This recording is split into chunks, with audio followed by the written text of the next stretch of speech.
Audiobook Empire presents Gone, written by A.G. Hawkins, performed by Laura Horowitz. Prologue. As a mother, balloons always frightened Jo.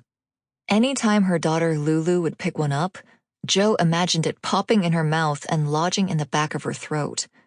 Her daughter loved balloons, terrifying Jo that something horrible would happen. But in the end, her fears had been unfounded. A balloon didn't steal her daughter away. Something else did. There were several balloons attached to the terrace of the restaurant where she ate. A pink balloon became untied from the bunch. It climbed higher and higher until it became a mere dot in the sky. Soon, she could no longer see it. It disappeared, much like her little girl. Tears built up behind her eyelids, and she blinked them back. "Jo?" a voice said, pulling her eyes from the sky. Josephine turned her attention to her sister, Vivian, who sat across from her at the table.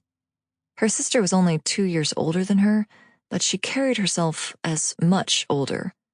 Her darker skin, dark eyes, and raven curly hair all contrasted with her own straight hair, pale skin, and light eyes. People rarely believed they were sisters. It was just that she had taken after their father, and Vivian had taken after their mother. Jo replied. "I shouldn't have mentioned him," Vivian stated. She brought her hand across the table and placed it over Jo's before giving her a reassuring smile. "It's fine," Jo lied. "Why shouldn't you mention him?" "Well, you two haven't really spoken in 4 years now?" "We speak once a year." Jo bristled slightly. Her soon-to-be ex-husband was not the boogeyman. She could speak about him, even though it tore at her heart and made her miss everything they had before. Spinning her spoon in her cup, Jo refused to look back up at her sister. "Right."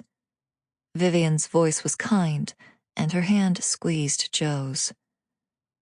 "Her birthday." A sharp sigh passed through Jo's lips. In just a few weeks, her daughter would be 8. "You know," Vivian paused. Nick, he has a girlfriend." Jo nodded. "I know." Just a few days ago, she saw the post online. Her husband, Nick, was not a fan of social media, but he still held his account from years ago. He never posted on it. Sample complete. Ready to continue?